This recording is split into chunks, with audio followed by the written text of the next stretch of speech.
What do you say, everybody? It's time for Monday Night Quarterback here on Bama Insider and the Bama Insider YouTube channel. Great to have you with us. Merry Christmas, happy holidays, however you celebrate. We appreciate it. We're going to talk Alabama football and a lot of other stuff tonight. Let me introduce to you our star-studded cast, starting with the beat writer of Bama Insider and BamaInsider.com, Mr. Tony Tsoukalis. Then there's Trey Annity. He's the hottest young prospect in the world of broadcasting and our in-house intern. And then the managing editor of Bama Insider himself, Mr. Kyle Henderson. I'm Mick Gillespie. And again, great to have you guys here with us tonight. And we're going to get into what's going on right now. But first off, I guess I'll give all you guys a chance to tell me how your holidays have been so far. And we'll work straight down the line, starting with Kyle. Hey, what's up, everybody? Thank you very much for joining us. We appreciate you guys being here. Like Mick said, definitely hit the thumbs up button, like and subscribe. We had a great Christmas, watch the kids open the presents, and it's just great to be around family. This was the first time that we spent our Christmas here in Tuscaloosa. Usually we're across the country or whatever the case may be, but now, it's our first Christmas in Tuscaloosa, so it was great. Yeah, same here, Kyle. Great to hear it. Hope everybody's having a happy holiday season. This was a different year, certainly, but it was great to spend time with the family, great to open presents, everything, and just have the day to kind of relax and decompress. We had the Heisman finalists announced the night before, so we were able to soak that all in on Christmas Day. It's been an awesome holiday season so far. Looking forward to New Year's here, this playoff, and everything else coming. What you got, Tony?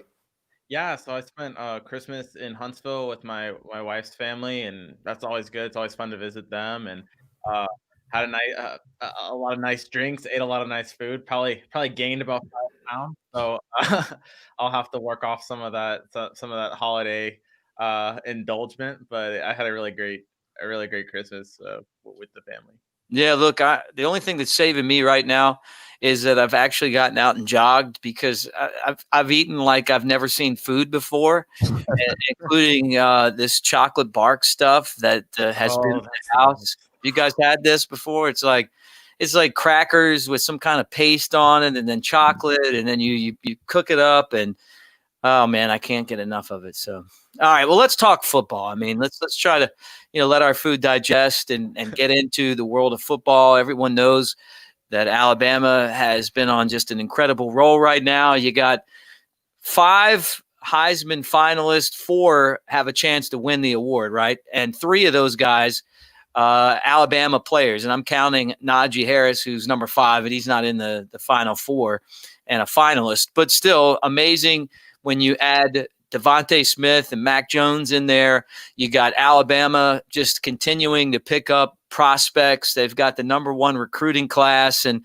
I don't even know how many spots they have, but every time you turn around, it just feels like there's another guy coming to the Crimson Tide. And then you couple that with them being the number 1 team in the country, getting set to take on Notre Dame on New Year's Day in the Rose Bowl played in Dallas, and a chance to win the college football playoff. And guess what? Steve Sarkisian has just won the Broyles Award for the top assistant. Alabama was able to keep him from going to Auburn maybe or Arizona. He's going to stay put in Tuscaloosa. He'll get another raise. He's the highest paid assistant coach in football. And now, Tony, he is awarded with this Broyles Award for the top assistant. Well-deserved. I don't think anyone should be surprised by this. When I look across the college football landscape, Sarkisian is the best coach. He'd be one of the best head coaches, I believe, whenever he decides to take that next step.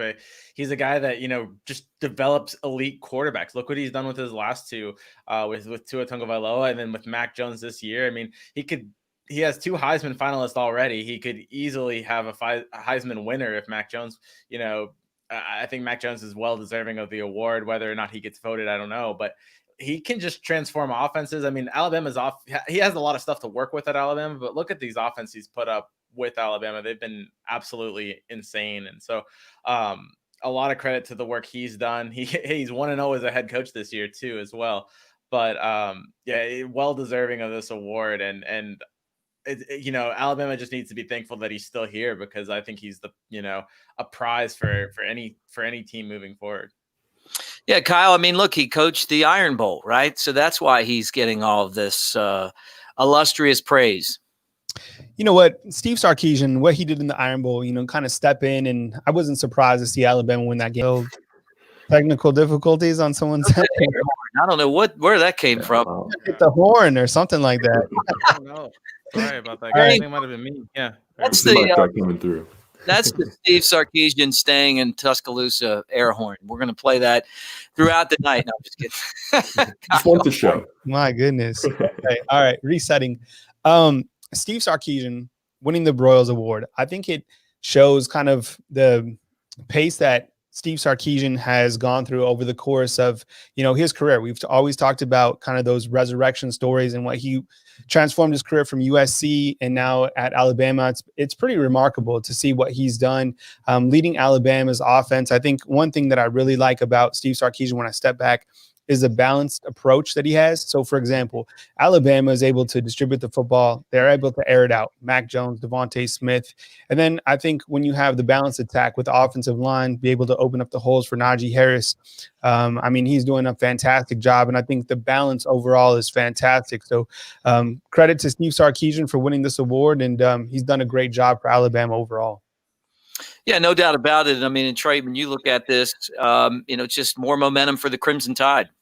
Yeah, this is a year that has had all kinds of momentum in so many different directions. And this is the kind of year where you get to look back and celebrate all of that. Steve Sarkisian getting the honor today, just so well-deserved. Kyle said it best, balance. We've heard that word all season long with Sark, and it's the perfect way to describe it. We've seen him get 3 guys, eligible to win the Heisman Trophy, probably 3 guys deserving to be on the ballot for this one. And might have himself a Heisman winner here, depending on how things go these next few weeks. But, you tip your hat to him, and you got to respect how he's handled this whole process. Got the call from Auburn, heard it out to an extent and turned it down. Same with Arizona. And I think that's credit to, what he's built here and kind of what he believes in, how much faith he has in this offense and this team moving forward. And, it's credit to just kind of, I guess, Nick Saban being able to figure out a way to keep Sark around through all of this. This is, your offense, your assistant of the year. Like Tony said, this could be your head coach of the year. You don't see many guys have seasons like this, as an assistant coach, where every single game, whether you're watching, them play Tennessee or if it's Florida, he's the guy that's getting ISO'd at the end of the touchdown play because it was his call that got the team success. All kinds of talent to work with. Obviously, this team is absolutely loaded, but a lot of the success is a testament to the game planning and just the fact that Steve Sarkisian is back and is rolling and is here to stay for the foreseeable future. Kyle, do you think the fact that he's staying tells us that maybe Nick Saban's on the back end of his run at Alabama? Maybe he feels like if he stays a few more years that Nick Saban, bows out and he gets the job? Or do you think that he just really is comfortable doing this and that's why he's staying? I think it's a good question. You look at where Sarkisian is. Okay, so what other jobs are currently out there? Was he going to take Auburn? Clearly not. What else is open, right? Was anything really going to open up that really, allotted Steve Sarkisian to make that jump? It could also mean that, Saban and Sarkisian have had a talk that maybe, at the end of Saban's tenure, he could take over. Maybe it's out there. I wouldn't be surprised. Sarkisian is going to be a highly wanted assistant coach after this year. You look at kind of the other jobs that are going to be out there. He's going to have his pick, but I think he's at a good spot with Alabama. If they restructure his contract to, let's say, 3.5 or whatever it may be, that's going to be a huge bump. He's got so much talent to work with. He's done such a great job with the quarterbacks, with the offense overall. So overall, he's in a good spot.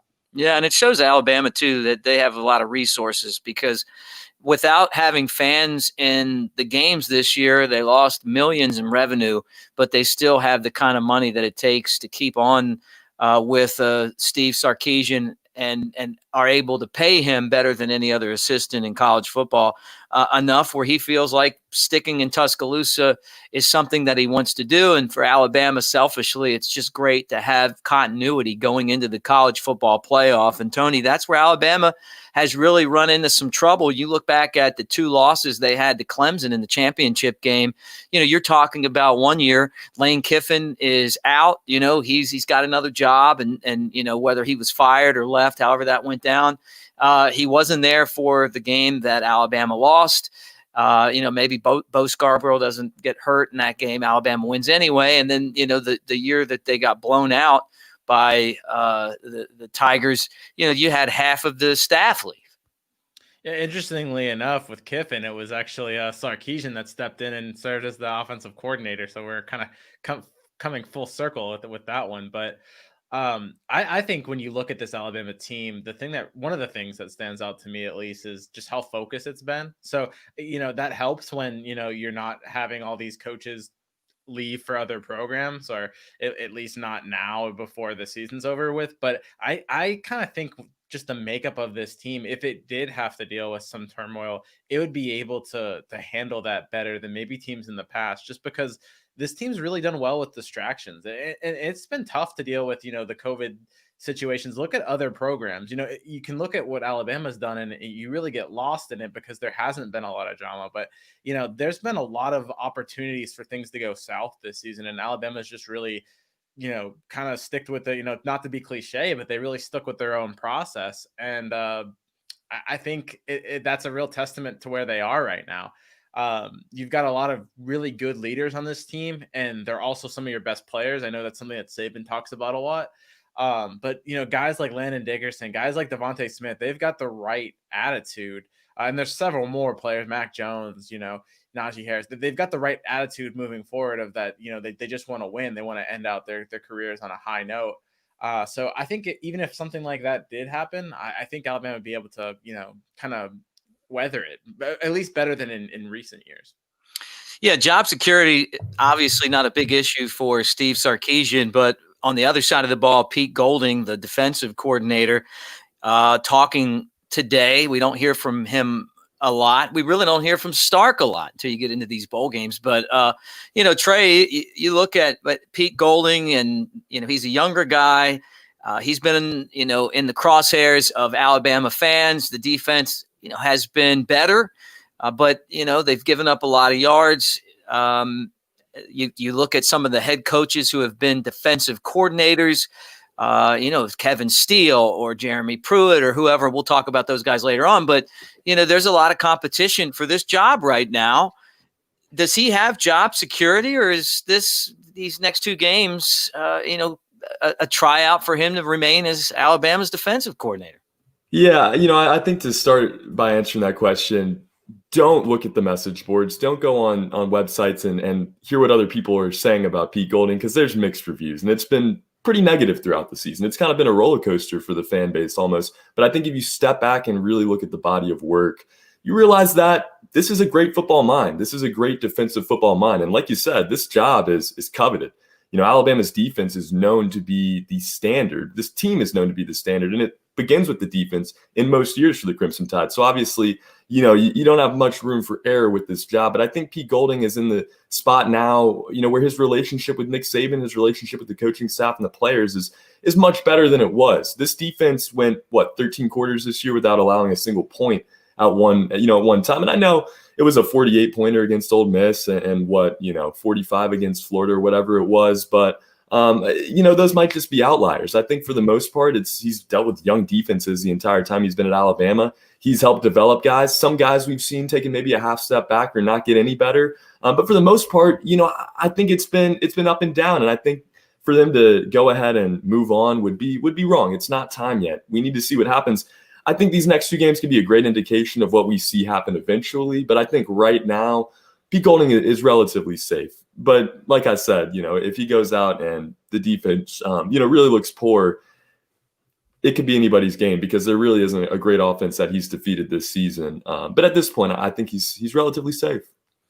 Tony, you talk about the way that college football is played now. And I mean, you score a lot more points. It's set up where the best players, the best athletes are seemingly on the offense. Kirby Smart was for a long time Alabama's defensive coordinator, one of the greats of all time in that position for the Crimson Tide. He and Nick Saban worked well together. And I've almost felt like Pete Golding is a guy who Nick Saban would really like to groom into being a Kirby Smart type of coordinator, where he doesn't have to worry about him, and he's young enough where he'll be there for a while. But it just, so far to me, it just doesn't feel like we're there yet. There's been some inconsistencies, and just look at this season. It started off very rocky, and that game against Ole Miss of 48 points. It looked things looked pretty grim on the defensive side for Alabama. And then, we talked to Pete Golding today. He said he had to come to Jesus with the team after that game, and they really worked on their tackling and just looking at things on tape and kind of evaluating, like, if you don't do these things, this is what's going to happen. I think the players really bought in. I think maybe after the Florida game, you've got to look at what they did again on third down and were unable to get off the field. I think maybe you need to almost have one of those come to Jesus's again to kind of reassess the team heading into the college football playoff. I think Pete Golding's future might depend on, how Alabama does in the college football playoff, whether he's able to kind of turn things around, have some good performances. I don't think, I think Trey's right. I don't think he's, nearly as bad as what the message boards want to make. They want to make him out into be this villain, and he's not. He's a great defensive mind. I think it's just a matter of at the end of the season, you'll have to look at the full body of work over the last 2 years and really see if it's a fit. And if it's not, I think Pete Golding's going to get a quality opportunity somewhere else. But I don't necessarily think that his time at Alabama is done by any means either. I mean, I think you're still kind of probably in a wait and see mode looking at the future from him. I think a lot of times from an Alabama perspective, we get caught up in they're either the best ever, like Sarkisian, or they're not good enough. There's no middle ground. And I think Pete Golding's kind of, I think he might need to wait a little bit and still evaluate some more, because he has shown periods of real promise. I mean, look, this Alabama team is still one of the best SEC defenses. And like you said, defense isn't king. It isn't king anymore. So you win games with offenses. Against elite offenses, he's struggled. Well, let's see if he can turn that around in the playoff. Kyle, you seem to have a ton of resources and contacts. Do you get a feel for, and I know it's tough to do this because Nick Saban is hard to read, but do you get a feel for the situation here with Pete Golding? I think when I look at Pete Golding, I mean, I look at kind of the course of Pete Golding, right? I like to kind of look at everybody by a large sample size, and what he's done with the defense this year has been really impressive. And I think a lot of people use him as a scapegoat, right? You miss a field goal, you miss a pass, it's like fire Pete Golding. Tony actually asked Pete today about, when Nick Saban had a talking to with him. I want to play that soundbite real quick and then come back if you don't mind. So I'm going to play Pete Golding getting yelled at today. Let me see if I can get this. Might not be able to. Try it though. I won't be able to. Sorry about that, but you can watch the interview. I put it on YouTube. Basically, Saban, Pete Golding says that happens. Saban wants, the defense to be superior, just like all Alabama Crimson Tide football fans want to. The game against Florida, they allowed 46 points. I mean, that Florida offense was incredible. I don't know what defensive coordinator will be able to shut down a team like that. I think, in my opinion, that Golding is coaching for his job in these final 2 games of the season. I think Alabama is going to come out and they're going to have a fantastic showing against Notre Dame, but I think it's all going to depend on Clemson. Can you imagine if Alabama goes to this season, they're the SEC champs, undefeated, finish out perfect, and then Saban makes a coaching change for the defensive coordinator? It would be unprecedented, right, for a team to go undefeated and then make changes. However, Nick Saban does what is best for the program, but I do feel that Nick Saban really values Pete Golding. You heard him speak today. I mean, the guy is a defensive genius in a sense, so if it can translate in the playoffs, I think Golding keeps his job, but I think, in my opinion, he's certainly coaching for his job over these next 2 games. Great to have all of you with us tonight on the Bama Insider YouTube channel. Thumbs up, subscribe. Also, check out our podcasts. And some of you are listening right now, and you're going, hey, this is a podcast. We have a podcast channel, Apple, Spotify. Check them out, the Max and Mick podcast. All these shows, they're on there as well in audio. So as you're driving from grandma's house back home during the holidays, there's not a lot going on as far as new content. You can check them out, and we really appreciate it. We're on every Monday night at 6 o'clock, and this is Monday Night Quarterback. All right, guys, the big news, I guess, is, to me anyway, is that Alabama has, 2 of the 4 Heisman finalists. Kyle, the latest Heisman votes, I mean, the odds out of Vegas tell us that Alabama has the 2 top odds-on favorites to win this thing, right? I mean, you got Devontae Smith, and you got Mac Jones, then you got Trevor Lawrence, and then you got Kyle Trask, or vice versa. But 1-2 right now, if Vegas has this thing right, would be Smitty and Mac. Yeah, absolutely. I mean, Devontae Smith and Mac Jones, what those guys have done, even Najee Harris, I'm kind of bummed that he isn't at that virtual table as well, because, I mean, you look at the course of what he's done, right? I just talked about sample sizes. My goodness. I mean, how many touchdowns does he have, Tony? Does he have like 42 career touchdowns or something like that? Surpassed Ingram and Derrick Henry. I mean, both those guys won the Heisman Trophy, and here Najee Harris has better numbers than those guys. Devontae Smith, what he's done in 11 games, 98 receptions, which is just mind-blowing. 1,500 yards, 19 touchdowns. And Mac Jones, kind of the progression of him throughout the course of this, the last couple of years has been amazing. But if I cast my vote, I'm certainly giving it to Devontae.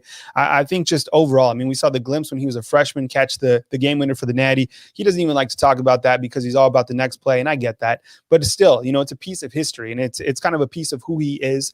I think he should be proud of that moment, and I get it. It's all over, but I mean, that's something that Alabama fans are going to talk about for the rest of their lives. And to see what he's done this year has been amazing. He could have left last year, made some, $5 million, $6 million, wherever he was drafted, but he's coming back, and now he's going to make that big money, which he certainly deserves. Yeah, he's like Prince, you go to those concerts late and he didn't want to play Purple Rain, right? He's like, hey, what about my new stuff? And you're like, yeah, but we love Purple Rain. You want to hear that one, right? I love the fact that Devontae Smith has bought into the way that Nick Saban goes about business. That's going to help him in his career moving forward as a professional in the NFL. I mean, that's really something when you hear a player not even want to talk about the biggest play in college football history. Tony, are these guys going to split votes, though? I mean, you're talking about, two Alabama players and there's 4 players there. I mean, could someone else sneak in because half of us are voting for Mac and half are voting for Smitty? That would be the concern from an Alabama perspective, is that both of their candidates or their finalists are deserving. So you might have somebody that's really high on Mac Jones, and then they give Smitty a number 2 or a number 3 vote. And whereas, the Trevor Lawrence crowd or perhaps the Kyle Trask crowd, they're all going to give their candidate a number 1 vote. But listening to the pulse of the media, it just seems like there's a lot of push behind Devontae Smith. So I think, if I had to guess, that's going to be the guy. But obviously, whenever you have 2 candidates in there, there's a chance that they steal votes. But look, you saw what USC did back in the early parts of the 2000s, and they had multiple candidates and still had a winner. So it's not like it's a death blow or anything that Alabama, Alabama's not instantly going to lose the Heisman because its votes are going to be shared. I personally think that it is going to be Devontae Smith. I did talk to I know someone that's the Heisman voter, and he did not have Devontae Smith. He had not an Alabama player either, but so there are people out there that aren't voting for Alabama, but I think the majority of the media out there is probably leaning towards Devontae Smith, if I had to guess. Well, we have Trey strategically located in South Carolina to get a pause on the Heisman voting when it comes to the Clemson guy, Trevor Lawrence. What are you hearing out there? This was the guy at the beginning of the season. And I think in a regular year, non-COVID, 12-game regular season, Trevor Lawrence might be your Heisman, just because of what we know he can do and what he's capable of. He had to miss time, though, and that really hurt him. He never really was able to put a few games together where he was dominant. He had some incredibly dominant performances, but he really doesn't have that signature win either. So I don't think it's going to be Trevor Lawrence personally. But like Tony alluded to, you put 3 guys on your Heisman ballot. So, maybe he gets enough second place votes to kind of push him over, one candidate or the other. But I just don't think he wins this thing when it's all said and done. But, back to the conversation about splitting votes, I worry that it is going to have, so much of an effect, because I think guys are picking one or the other. If you think back on it, it's crazy. Even LSU week, Kyle and I were doing the watch party here on Bama Insider, and we took a break, touchdown or something. There was about 100 in that game, but we got off, and Kyle was telling me, I think I said, Mac has this Heisman wrapped up at this point or whatever, and he said, maybe it'll be Devontae too. And I was like, oh, maybe whatever. And he's like, no, seriously, this guy has put together a Heisman campaign. Incredible to think about the journey, not only through his career, but just in this season, how he's emerged and become the favorite in this thing. I personally think it will be Devontae Smith.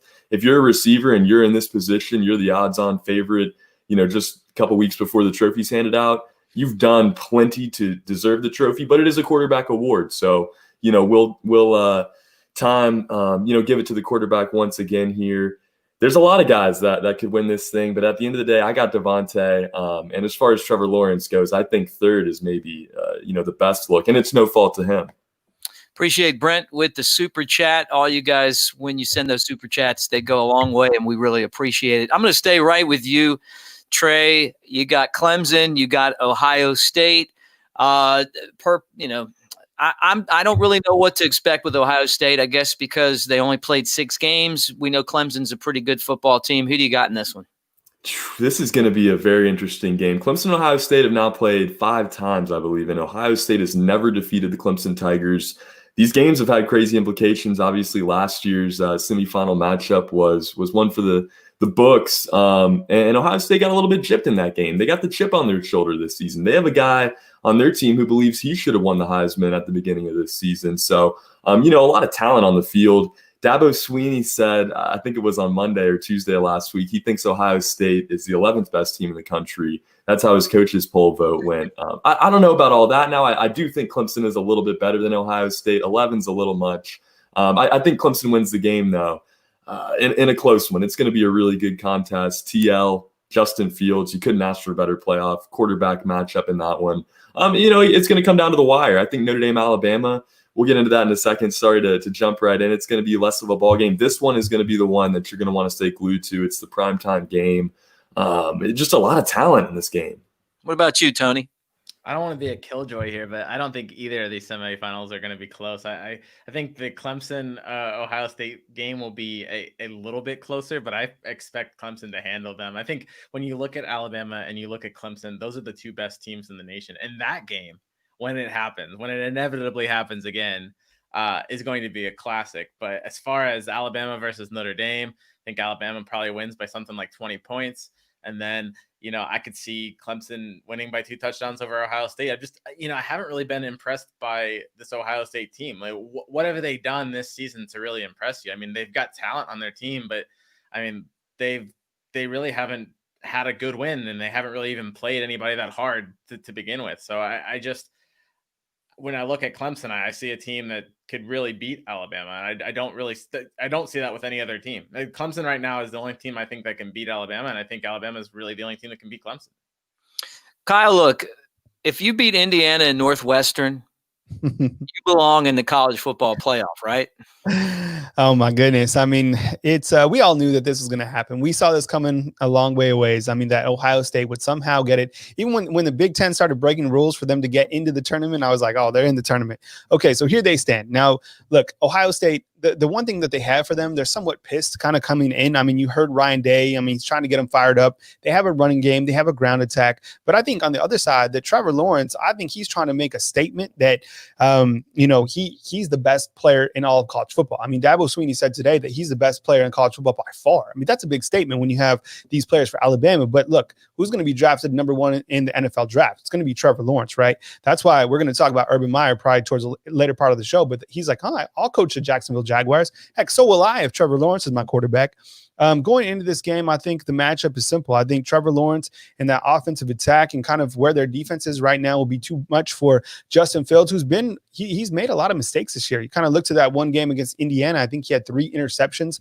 So Justin Fields, in my eyes, is kind of trending downward. Where I think where I think Clemson and Trevor Lawrence are starting to peak at the right time. So I'm kind of with Tony. I don't think it'll be. I think Vegas has about 7.5. I do like Clemson by maybe 10. I think Ohio State, could be close by halftime, but I think Clemson will find a way to pull away based off Justin Fields' turnovers or something like that. Great to have all you guys with us for Monday Night Quarterback here on Bama Insider. Whether you're watching on the YouTube channel, thumbs up and subscribe, or you're listening to the podcast on Apple or Spotify. We really appreciate you at the Alabama Rivals site. Whether you're an Alabama fan or you just like college football, great to have you with us. Happy holidays. Merry Christmas. All right, guys. I'm going to let Tony go ahead and break this. Jalen Waddle back for the college football playoff. Go ahead and throw it out there, Tony. Tell everybody that he's going to be back. No, not yet. But Nick Saban did give a positive update today and said that Jalen Waddle is progressing nicely in his rehab and that he's doing some dry land running. So, I mean, that's encouraging. I don't think he'll be back necessarily for the game against Notre Dame. In fact, I don't think he'll be back for that game at all. He's not practicing with the team yet. But the national championship game on the 11th, who knows? I think that's a real possibility at this point. With the way he continuously, progresses in his rehab, it's going to be cutting it close. But I do think that's a possibility. Which when he first, let's remember, when he first had this injury, we thought it was going to be a season-ending injury. So the fact that this is at all a possibility is really encouraging. And just personally, not based on any inside knowledge or anything, I'm leaning towards, I do think he would probably play in the national championship game. Just, that's kind of the feeling I'm getting from the situation. But like I said, it's still a little bit too early to really give a definitive answer on that. And I do not expect him to play against Notre Dame. Trey will tell you, Tony, and I know you just had a horrific running accident, that when you're younger, and Trey is very close in age to Jalen Waddle, both of them current students at Alabama, you heal from your injuries a lot faster, right, Trey? Yeah, no, I think that's the case. And, hopefully Tony's beginning the healing process now. He had all kinds of wounds on his hand. It was a devastating fall today. But, you got to hope if Jalen Waddle re-enters, he's not doing the same thing, because the risk of injury is super high. You want him back for nothing else. Is you can use him as a decoy. Just having him on the field means a world of difference. His presence, and then you talk about his explosiveness and his playmaking abilities, and you can do all kinds of things with Jalen Waddle, obviously. But do you risk it? And you want the best for this team, and he, when he's playing, is the best for this team. But you also want the best for Jalen Waddle and a bright career ahead of him. This could be the one thing that maybe ends that. I'm not saying it will, but the risk factor is certainly very high. I'm with Tony though. I think he will play. I think all signs are pointing to this. There's really, everybody pretty much knows the same amount about it right now. He's had positive steps. He's running on ground now. We saw the video in the locker room and everything. So I think he will play, but I think it's going to come down to that question, not the question, whether or not he plays, but whether or not is it worth the risk of injury. I think we'll be good to go by that point. Kyle, can Alabama win the national championship if Waddle does not return? Yeah, they can. It's going to be tight. I think with Jalen Waddle, you want all your guys lined up, right? If Jalen Waddle is good to go against Notre Dame, what did they win by 90? If he's, not good to go against Notre Dame, they win by 80. So, but I think against Clemson, that's a game where, like I said earlier, Clemson is a team that is peaking at the right time. And I think you're going to need a player like Jalen Waddle just to get out onto the field. He has that playmaking ability. Look, no disrespect to John Mechie, to Javon Baker, to Slade Bolden, to Jaleel Billingsley, who's filled in nicely. But Jalen Waddle is just that guy, right? He's up there with Devontae Smith. And if he is able to go during the national championship game, I 100% think he does go, and I think Alabama is able to utilize him. Look, the kid is going to go into the NFL one way or another. I know I put out a video kind of asking everybody, what's your take on him? This guy is certainly going to go off the board in the first round, and I think he deserves it. So if he can play in the national championship game, Alabama certainly will have another weapon to deal with. If not, Clemson will be able to rest easy going into that game. But I think Nick Saban up to that game will keep that ace in the hole. Hot take here. If he has no setbacks, go ahead and pencil him into that championship game. I think it's going to happen. Maybe that's wishful. But when you really break down the Alabama, though, I think if Alabama is going to lose to Clemson, it's not because they're going to give up too many points. I think having Jalen Waddle is certainly going to help, but at the same time, I think that it's not maybe as make or break as people think it is. Look, if Alabama is going to struggle in a game, it's probably going to be on the other side of the ball. It's not like the offense isn't moving. Now, I think having a Jalen Waddle is going to be great, but I don't think it's necessarily the end of the world. Alabama's offense has already proved it can score without Jalen Waddle. Now, the thing about him is he's a game-changing player. He's somebody that, like Nick Saban said, is like Allen Iverson, and is someone that you're always going to want to get into the game. Maybe if it's close and it does turn into a shootout, he's somebody you want on your side. But I'm on the camp that, if he's not 100% and he ends up not playing, I don't think that's the end of the world for Alabama, because look, they put up 52 points against Florida. They can score without him. Right. And they didn't score any points in the third quarter of that football game too. Yeah. They could have scored in the 60s had they come out a little bit hotter. after halftime. It was the identity of this team. It was the seniors that came back. It was the experience that came back that set things in motion for this Alabama team to have a successful year. Everyone can come back if they want to, right? Because of the NCAA rules. Which seniors will come back in 2021? Tony. Jeez, I don't know. That's such a weird thing, and I really don't know how Alabama is even going to handle it. I know we have Brian Robinson there on the graphic. I would say if there is going to be a senior that would come back, he'd be one of the guys. Just being a Tuscaloosa native, maybe and having a chance to be the starting running back. Although, of course, Alabama's running back room it seems to be reloading with Kamar Wheaton, and then we've seen Jason McClellan and Roydell Williams kind of break onto the scene this year. So it's still going to be crowded then, but he's the guy that I would point towards as someone that could possibly come back and really elevate his career. Because look, if you go by experience, Brian Robinson will be your guy next year, and maybe he finally gets that opportunity to be an 1,000-yard back. So he's the guy I would circle. I think, with Dylan Moses to the left on that graphic, I don't see him coming back at all. He's had an up and down season, but look, he's he was voted third team APL American. So he's got people that, that realize his talent. And I think an NFL team is going to, draft him in a spot where it would be enticing for him to leave. But there's other guys too, Miller Forrestall is a guy, maybe. I don't know. It's really going to come down to like how Alabama wants to handle that and how the players themselves really want to handle it as well. Right. Trey? Yeah, no, I think that's exactly what it comes down to. Really the players, if nothing else, because we've never done anything like this before. Usually when there's a really hard decision for a player to make about leaving or staying, he has something to go off of. But, there's never been a situation where you could have been at the school for 4 years or even 5 years with a red shirt and then have a chance to come back for a 6th. And, with new classes coming in and everything else, this is a complicated situation for these players. And, just a complicated situation for these teams, because you might just run out of room in certain spots. I think Brian Robinson, like Tony said, is definitely the guy you want to keep your eye on. He wants that, number one running back spot. He's done enough to earn it and has really improved this season. I think we see him come back. Other guys, Dylan Moses, I think is gone. There was even some controversy about him coming back this season, if you guys remember, with his father and everything else. So I think he took this season, hopefully is on the way to a national championship, can put that in his pocket and move on to the next level. But this is weird. This is just so different. And I think at the end of the day, it's going to be really, comes down to each player personally and what they decide to do, because they really have nothing to go off of at this point. Kyle, tell us that Najee's coming back so that he can put records up that no one will ever even come close to touching in the history of Alabama football or the NCAA. Yeah, him and Devontae Smith and Mac Jones, right? Mac Jones. Remember, a lot of people forget that Mac Jones is a redshirt junior. So, theoretically, he could come back for 2 more seasons. That's kind of crazy to think about, but he could if he wanted to. Let me explain this, okay? So when you're looking at kind of this NCAA blanket waiver rule, this is very important to remember. So if seniors want to come back, okay, this applies to seniors, and they want to come back. So Brian Robinson, Dylan Moses, we have no idea if those guys are going to come back. Look, Tony just said that he feels Dylan's going to go. Same with Trey. Do you think that he's had the season to really be selected? I don't, but he's leading the team in tackles, right? 68, tied with Christian Harris.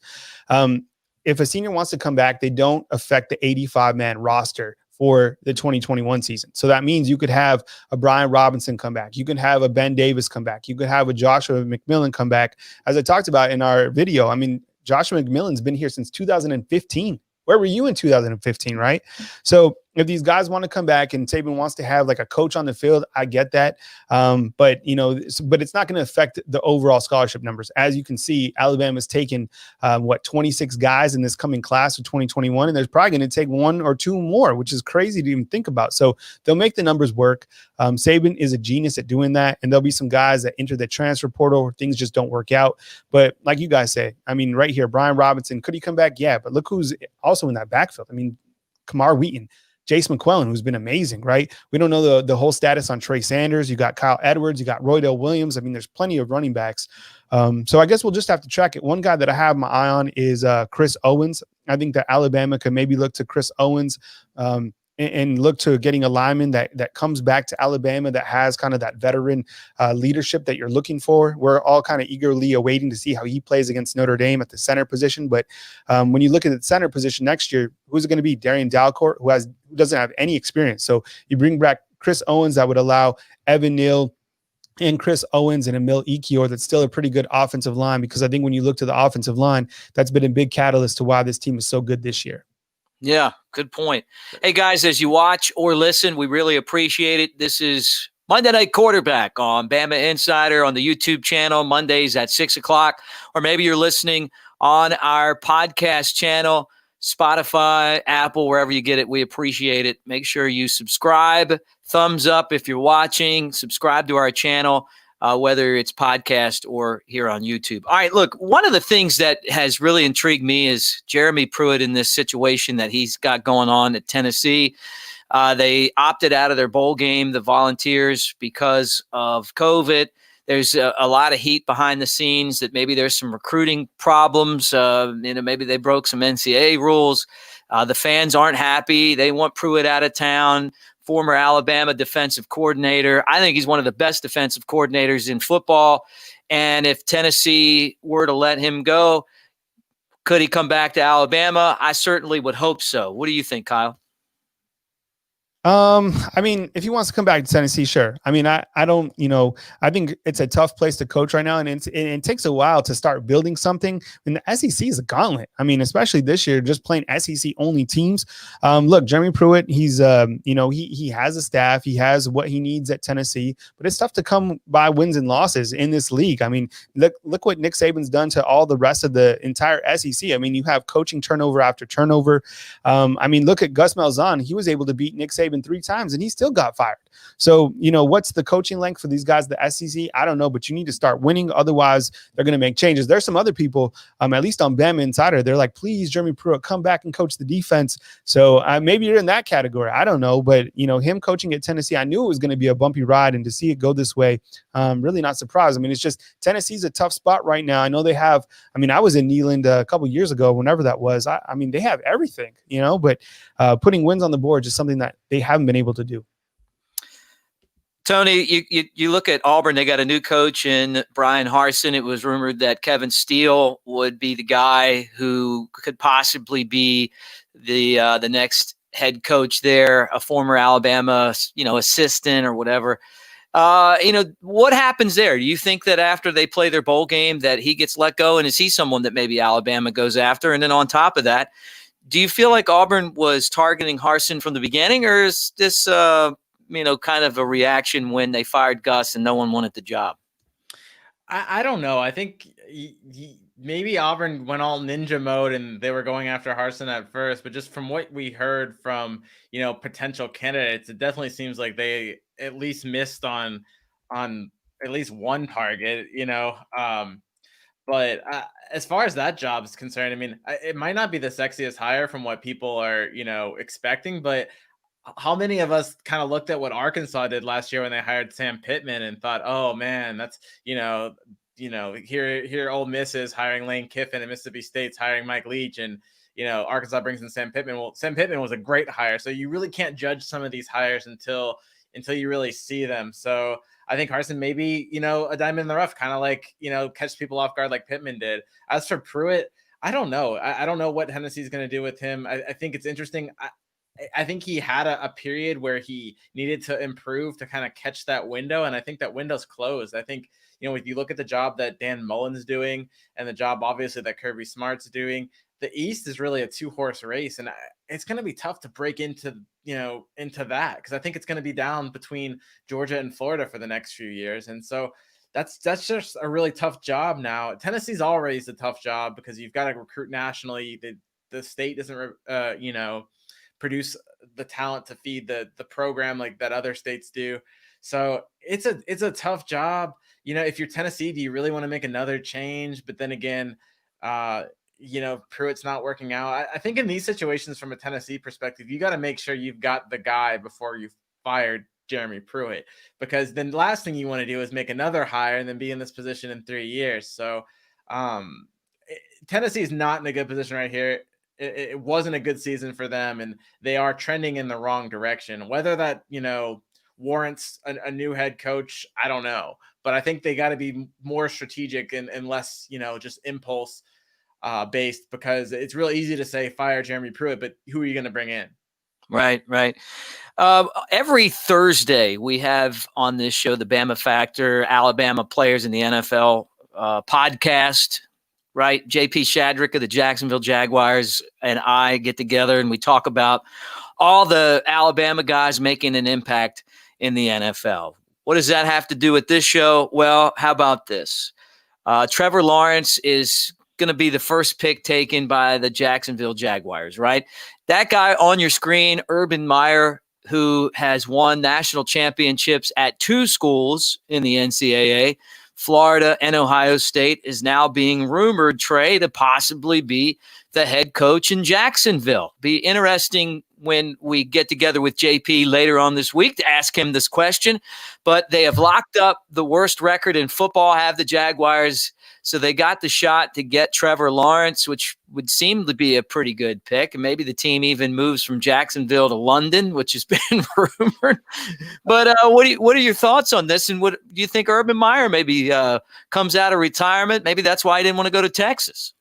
Yeah, I'm going to start by just giving my condolences to New York Jets fans everywhere because, after a season like that, you at least hope to get the number 1 pick in the draft. But it's going to be Jacksonville, it's looking like. So, whether that means Trevor or not, they're in a really good position. I think Urban Meyer, wants to be in warm weather, wants to be comfortable. I think that's a very comfortable position in the NFL. The expectation isn't out of the roof right now. It's not super realistic. You got to think that Urban Meyer's phone has probably gotten a call every 2 seconds for the last 2 months, these last few weeks with everything opening up. But it's up to Urban Meyer at the end of the day. He's one of the few coaches in this country that could coach pretty much anywhere right now, if there's a job open there. So, I'd love it. I'd love to see Urban in the NFL. I'd love to see how it goes. And I think him with TL would be a great combo. I'm here for it, I think. We'll see, though, if Jacksonville does take Trevor. That's still, even up in the air. Yeah, Kyle, I'd say brand-wise, Jacksonville is maybe the lowliest brand in all of the NFL, right? I mean, when's the last time you came across someone wearing a Jaguar shirt or hat besides our buddy JP, right? That all changes when you get Trevor Lawrence, right? I mean, look at the Miami Dolphins. They were right in that same category before they got Tua, and now his jersey is the top seller in the NFL. You add this guy to the mix and Urban Meyer, and wow, all of a sudden, I don't know how good the football team would be, but you got a lot of interest. Yeah, I think so. I mean, and who wouldn't want to be the coach? As I said earlier, I mean, if you're getting Trevor Lawrence as a number 1 pick, I mean, absolutely, he's going to be the first guy taken off the board. You want to work with a quarterback like that because it's all revolves around the quarterback position. Urban Meyer, I mean, it is surprising news. I thought that maybe he'd show more interest in the Texas job, but it seems kind of like the writing on the wall that Texas wants full control. But I mean, then again, what's going to happen at Jacksonville? I don't know. I like it. I mean, if he wants to go and, have an opportunity to work with Trevor Lawrence, and so be it. I don't know if it's going to go down, but I would like to see it go down. I think it'd be some interesting storylines. When's the last time we saw someone wear a Jacksonville Jaguar shirt? Yesterday. My buddy likes Jags over here in Tuscaloosa. So oddly enough, you got a couple Jaguar fans here in Tuscaloosa. I don't even believe that. Tony, are you going to put up your Jaguar car flags? I think Kyle just knows one of like 12 Jaguar fans in the world, but no, I don't see Urban Meyer taking this job. I think there's college coaches and there's pro coaches, and I don't think it's necessarily bad that you're one or the other. I think for Urban, he's a college coach. I mean, look, you saw Nick Saban try to venture into the NFL. He just didn't like it. It wasn't his thing. Jim Harbaugh, in my opinion, is a great football mind, great NFL coach. Completely average college coach. And so it just doesn't always work back and forth. I think Urban's a college guy. He's a great recruiter. I think he's great with building these kids. I'm not sure, how he would be as a pro coach. I know he's a great coach. I don't really want to doubt him, but I just don't see this being a fit. This just seems like something that, people like to throw, and maybe, Urban's talked about it. Maybe Urban's agent wants people to know that he's considering jobs. So he's throwing in, interest here and there. I don't know, but I would be really shocked actually if this happened, just because I view Urban Meyer as a college guy, and I don't think there's anything wrong with that. I think when you call someone a college guy, there's almost like this connotation that he couldn't coach in the NFL. Maybe he could. I don't really see that as him, and I just when I look at this, I say fiction. I don't think it's going to happen. Yeah, the problem that I have with it isn't that I don't think he could win. I mean, we saw Jimmy Johnson go from Miami to Dallas and really change the NFL, right, with the Dallas Cowboys and the dynasty that he built. And it was a franchise that stunk just about as bad at the time as the Jaguars, although Dallas was a lot more relevant than these guys. I'm just worried about the long-term health of a guy who can't keep a job because of his health reasons, I mean, and there's a lot of stress that goes in with these jobs, and also his age, he's getting up there. Jimmy Johnson was a young guy when he went into the NFL, but it would be really interesting and exciting for Jaguars fans to have a celebrity head coach, and maybe the recruiting and the traveling that you don't have to do in the NFL and you just get to game plan more would be something that fit him. And would with a great quarterback and Robinson, the running back, is one of the best in the NFL. Maybe there's some pieces there, but should be really interesting. I got a feeling that this is a no-go. It's just another one of these rumors that's out there. I can't imagine him taking this job, but I'd like to see it. All right, guys, that about does it for our show on this Monday night. I want all of you, though, to promote what you got going on. I'm going to start with you, Trey, and then skip down to Tony, then Kyle, and then I'll finish it up. Yeah, another big week, guys. We had the commitments this weekend, the finalists announced, great content this past weekend. We're going to roll it into this one. We got the playoff on Friday. We got our tailgate show coming back. I didn't see exactly how the picks ended up at the end of the season. I had to miss the last show, so I'll be interested to hear about that. But it's going to be great content this weekend. We're going to have college football on, Alabama football on, playoff football on. Super excited for it. And we'll have you covered the whole way. Tony? Yeah, we just spent a segment talking about Steve Sarkisian. Well, tomorrow we get to talk to him. Rare, press conference, but during the bowl weeks, we do get to talk to the coordinators. But really interesting to see what he has to say. Maybe he'll talk about that situation at Auburn and maybe his thought process, and maybe we'll find out a little bit of, what his plans are moving forward. I bet you he probably keeps things buttoned up and focuses on the matchup against Notre Dame. But who knows? Maybe he says something that you'll definitely want to tune in to see, and we'll have that on the Alabama football YouTube channel. And as far as our content on the site, we're gonna have all the coverage from that, as well as coverage from the rest of the week. We'll talk to Saban again on Thursday, and then of course the game on Friday. So it's a busy week, like Trey said. Kyle? Yeah, and don't forget, I mean, Tony's going to be in Arlington. He's going to be at the game, so he's going to be, reporting to us from the Rose Bowl, which oddly enough is in Texas. Works out better for us, because it's not as far as California, because the championship game is, and I don't want to get ahead of myself, but the championship game is in Miami. So when you're kind of planning logistically, business wise, I mean, sending someone out to California and then sending someone to Miami, I mean, as you would imagine from the business end.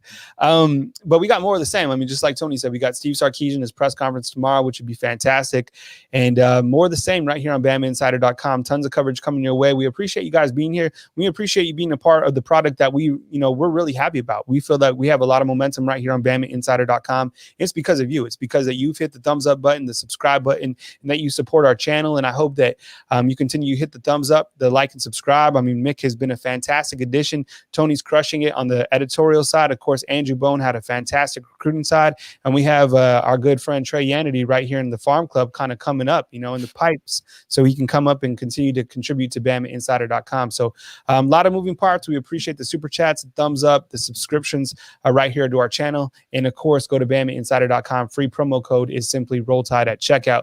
We appreciate you guys, and I'll give it over to Mick to close it out. Thanks. Yeah, Tony, make sure you ask Sark about what Nick Saban said to him when he was going to go to Auburn. I'm just curious. Just bait him on that. Ask him, if Nick was cool, if he had shuffled down to Lee County to coach the football team there. I love it when the coordinators talk, because they're afraid. Yeah. Yeah, we talked to Pete Golden about that clip where Nick Saban kind of chewed him out on the sidelines, and that was kind of funny today. Yeah. I don't even remember what you're talking about. Let's get on to the defense, right?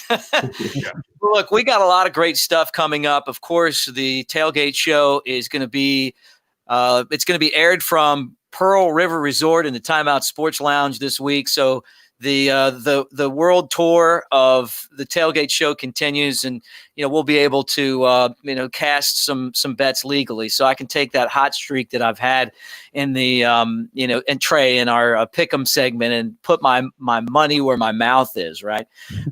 We've got a lot of stuff on our podcasts. I hope you guys take the time to check out some of the podcasts, including the Max and Mick podcast. I have so much fun talking to Max Howell every week. I mean, I'm just a big fan of his. It's like I'm like a little kid in there just listening to one of the guys who, when I was coming up and going to college, I used to get by the radio and turn his show on every night. So it's fun for me personally just to listen to him. He's a wealth of knowledge. He spent a lot of time recruiting and then doing radio shows, and he's one of the best in the business. So that's available. We drop that every Sunday. All of our shows, we try to get them up there for you so you can listen to them if you're not here. But you can also go back on YouTube and watch all the time. Subscribe and like, and just know that not only are we doing this because it's our career, we're doing it because we have a good time and we enjoy you guys, and we love the camaraderie that this channel has, comments, the call-in shows. Whether you're an Alabama fan or you just like college football, it's just cool having everyone here and kind of living this dynasty that is the Crimson Tide. So Kyle and Tony and Andrew and Trey and our entire crew. I mean, we talk about this even when we're not on the air, if you can believe it. Like there's constantly text going on, who the next guy is going to be. Is Kamar Wheaton coming? Well, of course he's coming, right? Because this is Alabama. And that does it for our show tonight, Monday Night Quarterback. Tomorrow, it'll be Kyle and Andrew Bone right back here on this channel at 6 o'clock to talk recruiting. There's still some targets out there for this Crimson Tide. They got 2 big-time commitments and the #1 recruiting class. Thanks for watching, guys. For our entire crew, I'm Mick Gillespie. Again, like and subscribe, and roll Tide.